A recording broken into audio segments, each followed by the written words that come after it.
Syria লেবাননে Israeli হামলা, ইরানের পাল্টা হুঁশিয়ারি, রাশিয়া ইউক্রেন পাল্টা হামলায় বাড়ছে হতাহত, মার্কিন কানাডা বাণিজ্য যুদ্ধ আরও তীব্র, ইউক্রেনে জোরপূর্বক সেনা নিয়োগ নিয়ে বিতর্ক, চীনা হিউম্যানয়েড রোবটের অবিশ্বাস্য গতি।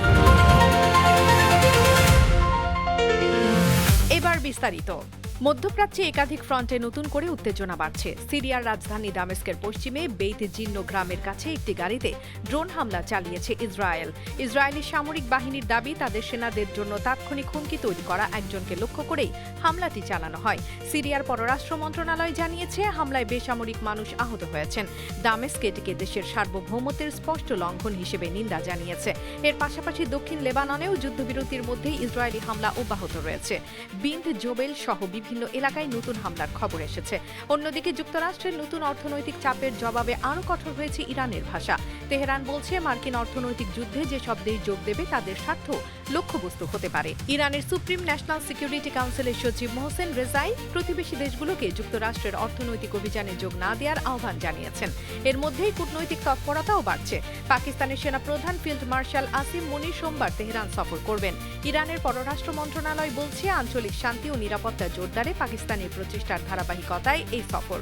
পাকিস্তান, যুক্তরাষ্ট্র, ইরান অচলাবস্থা ভাঙতে মধ্যস্থতাকারীর ভূমিকাও পালন করছে। মধ্যপ্রাচ্যের বর্তমান পরিস্থিতি দেখাচ্ছে, সামরিক হামলা ও অর্থনৈতিক চাপের পাশাপাশি কূটনৈতিক যোগাযোগও সচল রয়েছে।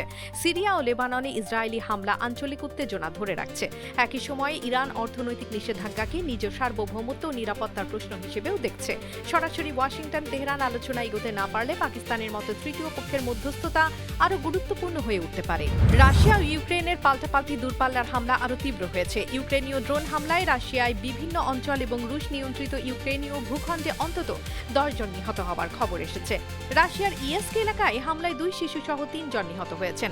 সেভোস্তোপোলে একটি বাসে ড্রোন আঘাতেও প্রাণহানি হয়েছে। একই সঙ্গে শিল্প ও জ্বালানি স্থাপনাকে লক্ষ্য করে হামলা চালিয়েছে ইউক্রেন।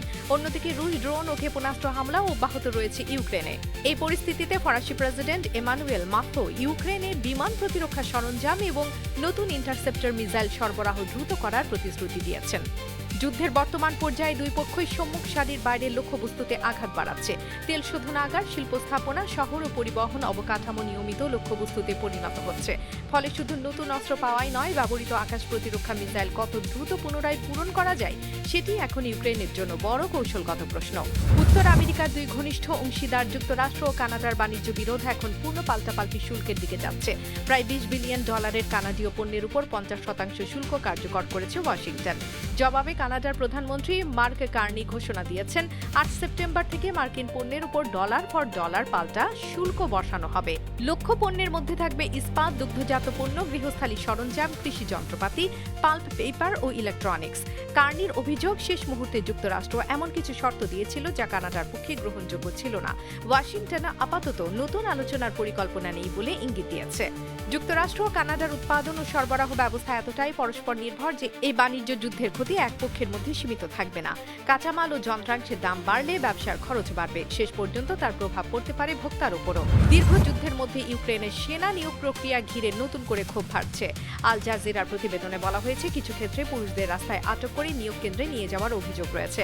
এই প্রক্রিয়াকে স্থানীয়ভাবে বাসিফিকেশন বলা হচ্ছে। এটি ইউক্রেন সরকারের কোনো আনুষ্ঠানিক নীতির নাম নয়, তবে নিয়োগ কর্মকর্তাদের বিরুদ্ধে বল প্রয়োগ, দুর্নীতি ও ঘুষির অভিযোগ সামনে এসেছে। অন্যদিকে ইউক্রেনের সামরিক বাহিনী দীর্ঘ যুদ্ধের কারণে বড় জনবল সংকটের মুখেও রয়েছে। কিয়েভের জন্য এখন শুধু অস্ত্র সংগ্রহ নয়, পর্যাপ্ত সেনা ধরে রাখাও বড় চ্যালেঞ্জ। কিন্তু নিয়োগ প্রক্রিয়ায় বল প্রয়োগ বা দুর্নীতির অভিযোগ বাড়লে তা রাষ্ট্র ও নাগরিকের মধ্যে আস্থার সংকট আরও গভীর করতে পারে। ফলে সামরিক প্রয়োজন এবং আইনের শাসনের মধ্যে ভারসাম্য রাখা ইউক্রেনের জন্য ক্রমেই কঠিন হচ্ছে।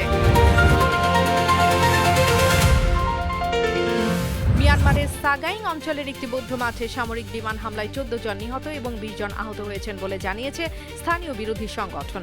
প্রায় 100 মানুষ তখন বৌদ্ধ উপবাসকালীন ধ্যান কর্মসূচিতে অংশ নিচ্ছিলেন। মিয়ানমারের সামরিক বাহিনী তাৎক্ষণিকভাবে এই হামলা নিয়ে কোনো মন্তব্য করেনি। ফিলিপাইনের আবহাওয়া দপ্তর পাগাসা জানিয়েছে, টাইফুন সাউদেল এখনও দেশটির পর্যবেক্ষণ এলাকার বাইরে রয়েছে। ঝড়টি আরও শক্তিশালী হয়ে সোমবার ফিলিপাইনের পর্যবেক্ষণ এলাকায় প্রবেশ করতে পারে।